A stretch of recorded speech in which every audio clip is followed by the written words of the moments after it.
What's up, guys? Welcome back to the Evolve Your Brand podcast. I'm your host, Dave Gold, CEO and head coach at the Business Growth Brotherhood. But today on the Evolve Your Brand podcast, we've got Andreas Budiman. He is from Malaysia and he is a sales outreach coach who I've been following closely because I believe that you perhaps need a sales outreach coach in your business today. So it's a pleasure to have you on the podcast. Hey, thank you, Dave. Thank you. It's my pleasure to be here. I appreciate it. Well, why don't you give everyone like a little bit of a background? Like, how did you get into sales and outreach, and why are you so passionate about this subject? Yeah, sure. So it was starting basically. I was born in Indonesia. So, Indonesia is a third world country, and it's kind of like not having a very great life. It's like an okay life. But then I never be, suddenly, I never wake up and want to be successful and suddenly want to become a coach. There's never been in my mind before. But all my life, it was really all about starting to learn about how design, going to the school, the old methodology of schools and graduated to kind of like looking around the job and how it works in the marketplace, right? So from there, I was having my dream to kind of work abroad. Back then, my dream was just working in Singapore. That's it, to start earning the job salary and wages, right? But then I met someone in my life, which is back then was my girlfriend, and now is my wife, and she actually inspired me to do more and be more. So that time also the first time I met my first mentor in Singapore. So I went to Singapore. It was basically blank with just like $10 in my pocket and came to Singapore just to look for a job, like design job, because my background in Indonesia was from design, like architecture, interior design. So I was looking for that job and I got one job in Singapore, right? And it was so good, so lucky that I got it, and I only make like 1 or 2K per month. It's like pretty low income. But then after that, I met my girlfriend, now is my wife, and I met my mentor. That my mentor is start open my eyes into the new world that is called sales. And that is like my pivot point when I met her. That at the same time, my back then was my girlfriend, that she wasn't really agree that I go into sales, because sales is tough, right? You gotta get commission to get a good life, and it's not pretty consistent up and down, so the inbound leads and all the things. So I was really hesitant as well, because she was challenging me back then, and she was telling me that if you don't make it to the consistent income and you didn't make the good stable income back then she was going to leave me. So I was like And your very, mentor was very. Dan Locke. Your mentor Yeah. was Dan And the Locke at the second time. And mentor, my first mentor was not. It was from Singapore. There's a lady that teaching me about ah, sales. My second mentor is Dan Locke. okay. That's where I start to do like remote selling from there.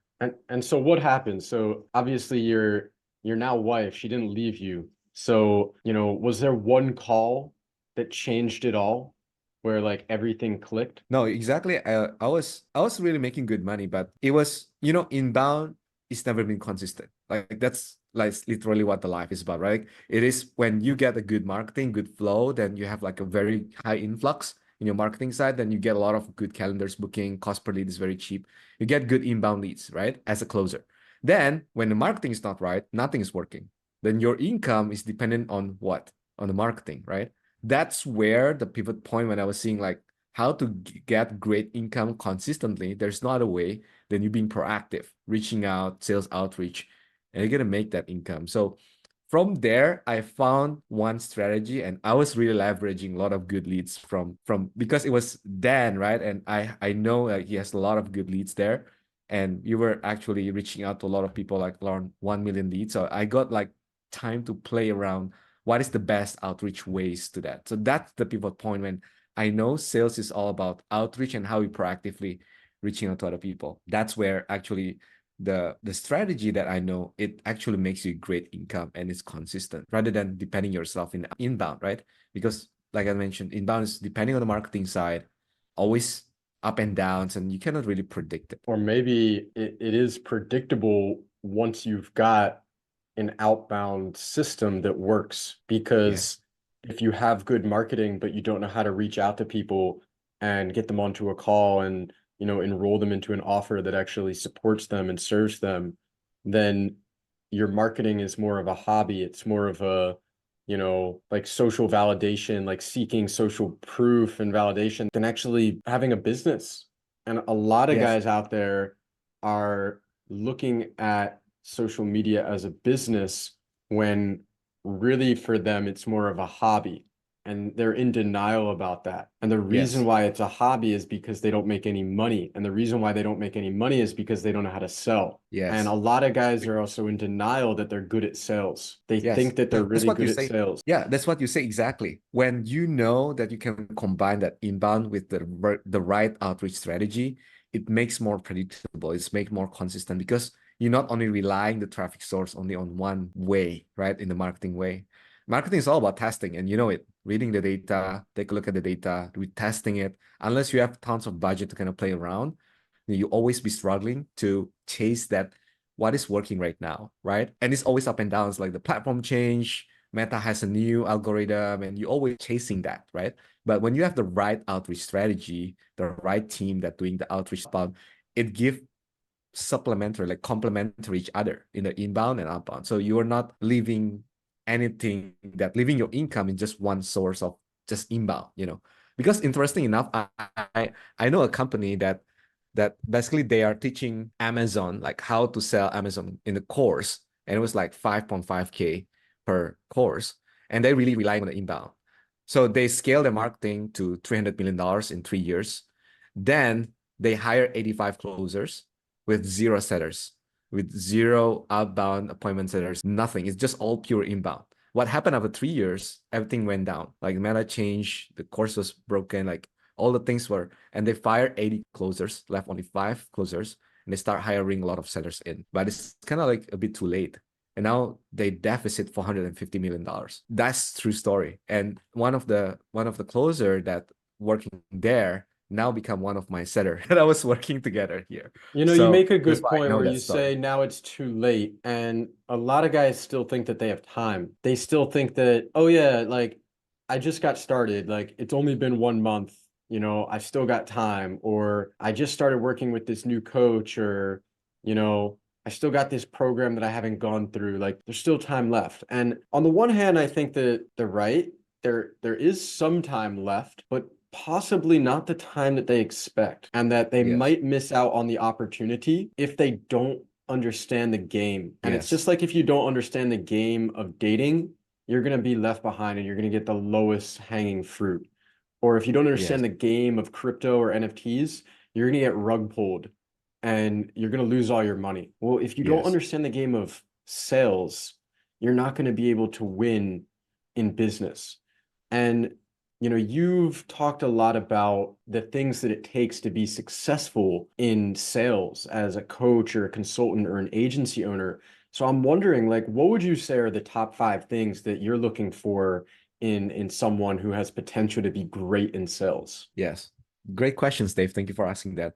So there are actually not only five, there are I think about 85 factors to kind of look at someone. But if you kind of want to narrow it down to top five, I think the number one is really about their attitude, like how that you see sales about, right? And this lot of mistakes that a lot of salespeople make, which is when when let's say you're a business owner and you want to hire someone, the first thing you gotta look at is that do they believe in the product itself, right? Like a lot of salespeople, they just don't care what the product is. As long as I make money, then I'm happy, right? But they don't care about the product. How can you sell that product? It's just like I want to marry someone that I don't believe that I can marry the person, right? So the first thing you gotta look at is really about their attitude and their belief. Are they really aligned with the mission of what you're selling exactly, right? Because especially as a coach or as a consultant that maybe you are selling something, that product, if you're not having alignment with that attitude or belief with the salesperson that working together, is just 100% is going to fail. Doesn't matter how good the person is because there's no belief in there, right? That's number one. Number two, I think it's about speed. It's about speed because outreach, proactiveness, and speed, right? You don't have the speed, then you lose the game. Like that's exactly how that you mentioned about time just now. It's very, very critical because when you don't have speed and you're just saying, I still have time, like imagine if the leads come into your ecosystem and they're just staying there for 1 month, 2 months, 3 months, they're not only getting colder, they just go away with their competitors already. They're already gone with someone else or they just lost interest over time. Like we fail to serve them basically, right? This number two is the speed. How fast it responds to you, how fast that they can get back to you. It shows their commitment. right? So it leads to number three is their commitment. Are they committed enough to do the work? Because some people, they say that they committed enough, but eventually what they say and what they do is always different. So that's why I always saying that I don't really care what you're saying, but I always want to watch what you're doing because those are two different things. And how that you say things, how that you do things, it doesn't mean they're collaborate well, right? So number three is the commitment itself. Number four is all about how that the vision of the person. If the person only looking at short-term game and they cannot see the long game vision, they always aim for one call close. They always aim for the first lead that come in, I gotta close that lead, and that's it, right? While the first rule in outreach is all about nurturing. How can you manage that relationship, expanding that network, putting it into the pipeline, right? Without all of those, then you fail to be a great salesperson. You just keep coming for that new leads that more expensive, and they just running away from you, right? That's number four. Number five is all about how that you are looking at the other person perspective. So I always do like a very easy diffuse test when I was talking with a salesperson, and I want to see how the salesperson have empathy on what I'm saying. So if I'm saying something like, the sales is kind of pretty not so good recently, and I want to see how that the salesperson will say, like, what are they going to say? Like, oh, really? What exactly that's happening there? Or they just kind of like saying, oh, that's too bad, right? So how that the person has other perspective. How is that other person have that empathy looking at the things, the situation? It will determine how good the salesperson is. Because without the empathy, you cannot ask great questions. You cannot ask the right question at the right time to reveal what the other person exactly thinking about things, right? So number five is really empathy. I think that's the top five, if I would say. But of course, there are other factors, other things that we cannot see. Those five is the first five things that I see myself as determining of a good salesperson, a great salesperson that willing to do outreach to get to the next game of the sales that they can be. Have you read The Prosperous Coach? No, prosperous coach? What is that? Steve Chandler, Rich Litvin. No, never read that before. Something that stands out to me from that book and their philosophy, which is kind of a fan favorite of one of my former mentors, is the concept of commitment in coaching. And it's like, yeah, maybe you're not a lawyer or a doctor or an accountant, but you can still get a commitment from that other person. And if you don't get that commitment, maybe you shouldn't have the expectation that they're going to follow through on their word. Yes. Maybe you shouldn't create unrealistic expectations that they're actually committed to something just because they paid money or just because they said they were going to do something, right? Yes. And so there's a lot of micro actions that we can take to get that commitment, right? It can be from literally them committing to the call or doing something on the call or writing you a letter or whatever it may be. There's a series of commitments that you can create that will increase the likelihood not only of that person paying you what they said they were going to pay you, but also them succeeding in the work that you guys do together. So I'm Yes. wondering, like, what kind of commitment do you create with your clientele if you're open to discussing that? Okay, that's a very good question, Dave. I think the commitment itself is really about the two parties working together, right? Like you cannot just have one commitment at the other hand that the person is just like imagine like a dating, right? Commitment is also take two Mm. parties to clap together in dating, right? If you just kind of like one person keep chasing the other person, but there is no commitment in between them, then it's not the goal. Like that's exactly the same thing. I can see it's all about the connection between it both. Like if you have a good connection between both, the rapport, the trust, and that makes a good commitment itself. So I think that recipe of good commitment is really start from how that you see each other, what kind of value that you embody together, what kind of mutual understanding that you guys have, then those mutual understanding, those value that is going to bond that commitment together. So without that value, trust, and rapport, I don't think that commitment is going to work.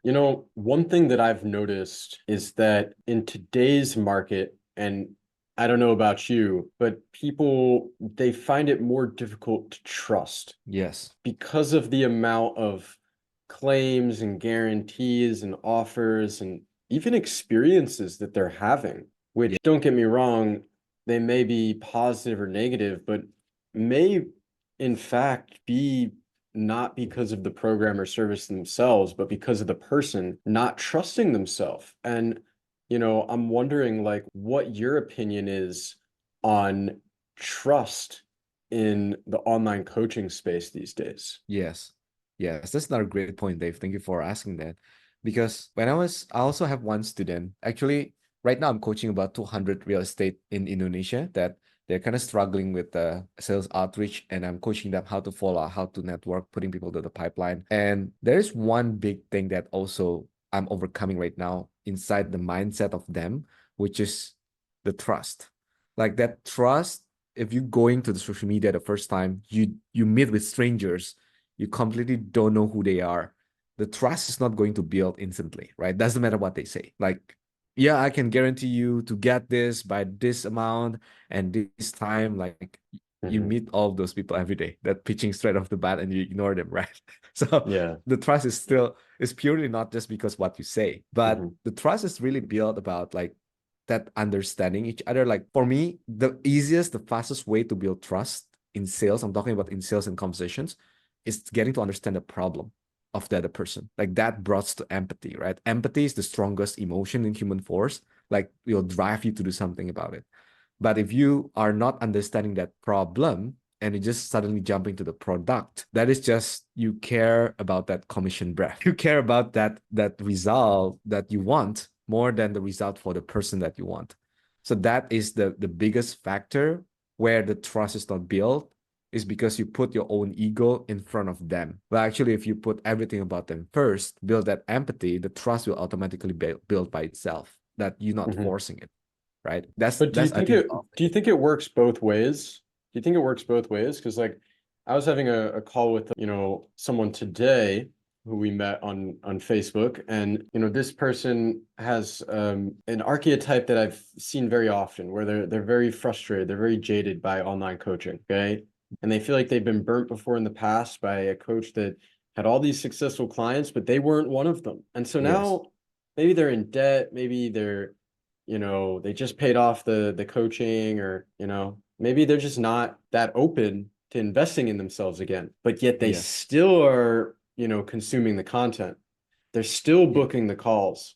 They still see the value in what a coach puts out, but yet I would say the amount of people who are now educated on coaching and consulting has gone up. So, yes, we're dealing with a much more sophisticated buyer these days that, as you said, can't be manipulated solely by words. They need to yes, see the actions that follow up. And so that's why I think a lot of the like newbie coaches or struggling coaches, like they quit or they went back and got a job. And like if you actually talk to them, like a lot of them are just like working a 9 to 5, right? And they're just like doing yes, this as like a side hustle, you know? yes, Whereas the ones that are actually really successful, or at least they appear to be, like the Grant Cardones and the Jeremy Miners and the, Cole Gordons, like they've got an actual business model, and they also don't need to make the sale. They're not yes, desperate to make the sale. And yes, so, if someone is like kind of at that 0 to 5K a month stage right now, and they're feeling scared, they're feeling desperate to like make that next sale in their coaching business, what would you tell them? okay. That is very, very, very hard question, Dave. I would say because not a lot of people actually can really make it becoming a coach and they really can because here's the thinking, right? When you're too focusing on the goal, which is making money, then you will forget about the delivery, which is adding value to other people, like giving what they should get as the clients, right? And that is the delicate balance in between. Like I still remember when I was just earning less than 5K a month, that it's still kind of like vague, that balance in between, like should I make more money first because it's more urgent, or should I make the delivery first because it will make more money at the future. But some people, that's really come back to the mindset, like when you desperate about it, the more you desperate about it, the more that the money is going away from you because you're really focusing on the goal, right? Well, actually, when you're setting the goal, you should forget it and you just focus on the purpose. Like that's why I always teaching people that don't focus on the outcome, but you focus on the purpose. It's the same attitude when you're doing the cold calls, right? When you're doing cold calls, have you ever made cold calls, Dave, before? Make some cold calls? You know, it's a funny story, Andreas.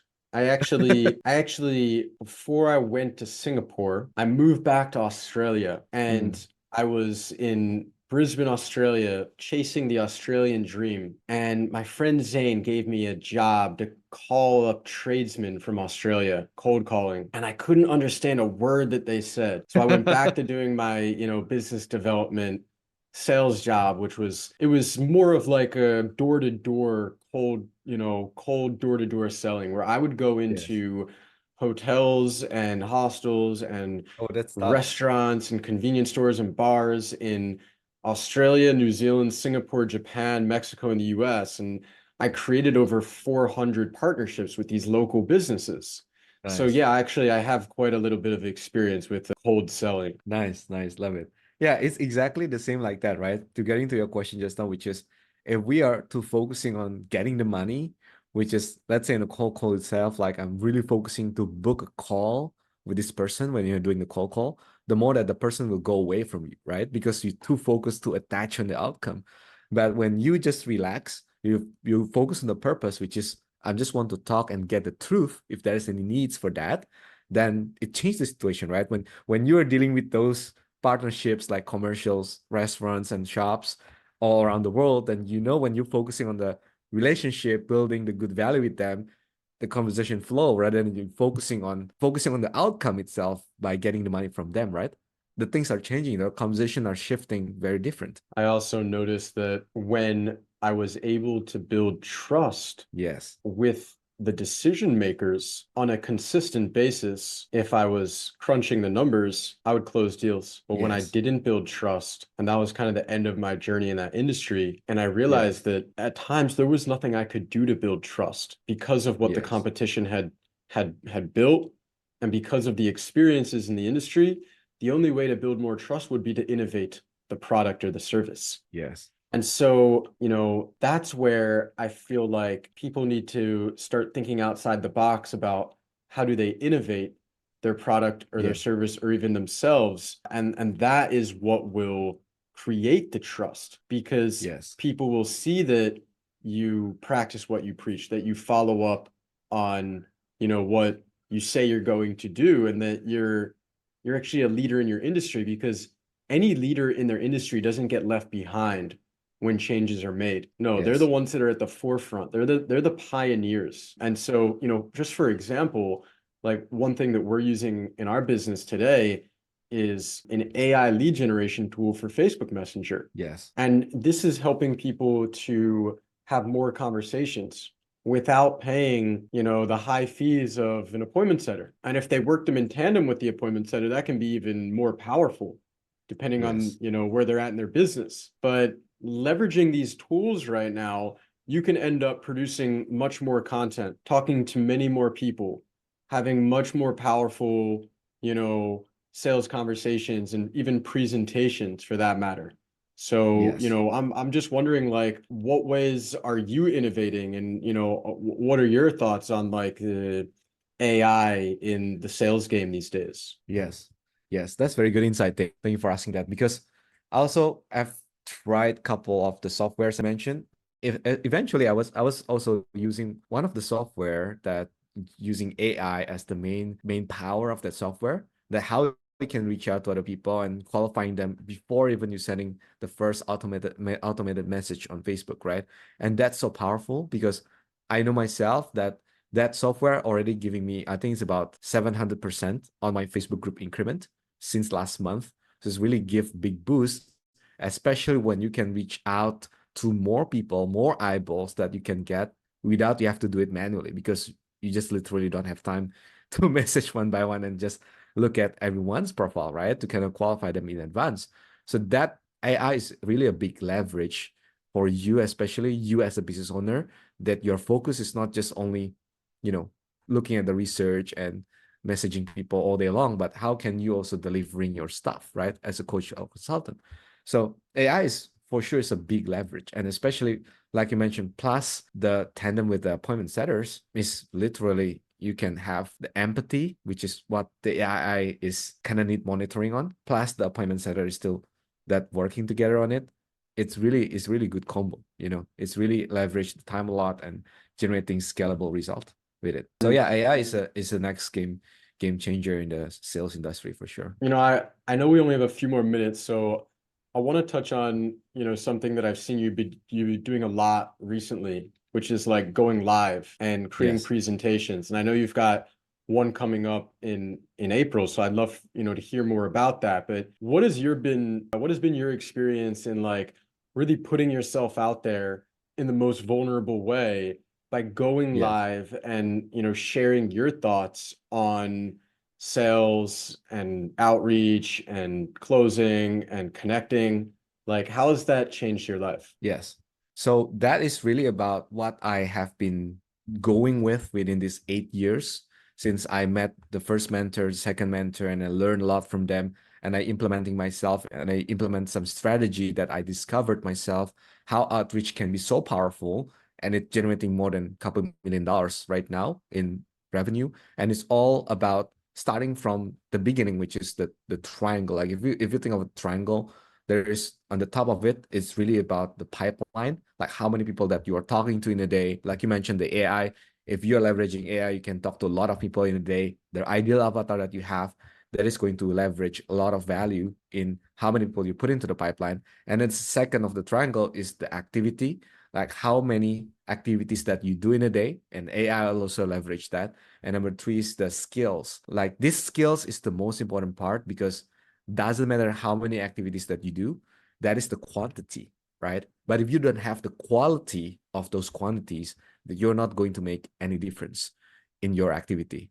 So I take example, I know someone in the industry that has been generating millions of dollars, but they have a software to reach out to creating 19 Facebook accounts and reach out to like 1,000 accounts in a day, and they directly going pitch straight off the bat. And maybe they can get 1 or 2 appointments in a day, but it's just literally without have any skills, right? It's just like activity. That's it. So that's why the big reason I want to have this live calls with a lot of people, because I want to educate, I want to coach a lot of people about, hey, when you're doing outreach, don't just pitch people. Like you need to understand the problem first, understanding about their situation. That's where the only way you can build trust, right? And you differentiate yourself with all other dominators in the marketplace. Then on that scenario, I want to give this value to a lot of as many people as possible by going live, by going to this workshop. If you are still kind of like in the outreach mode, getting to know other people, how can you ask the right question at the right time? Is I'm calling it the method of shut up and sell because a lot of people just talk too much, just pitch too much, and I say just shut up, listen, and that's how you sell. Actually, that methodology, I'm going to go live this early of April, that I'm going to share what are the strategies, the framework behind Mm. asking the right question at the right time and not just talk too much, because that's literally how that you can make sale, even like with 10, 20 people rather than 1,000 that only get 1 or 2. Like the quality is the big differentiation on how that you can get appointments, how you can close the deals, right? By listening more, by how that you can ask the right question at the right time. So that's the April, early of April, actually 3rd of April.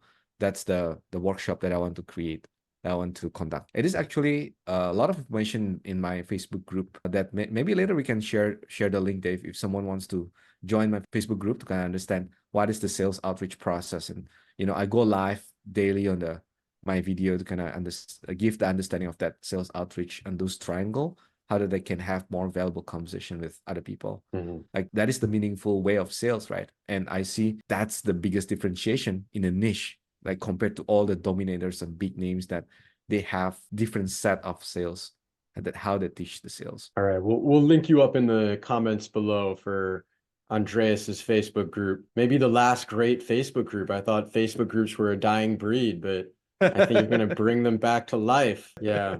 Yes. Well, Yes. I think that not only have people lost the ability to listen, which would greatly empower their sales abilities, but they're really struggling with asking the right questions because they're lazy.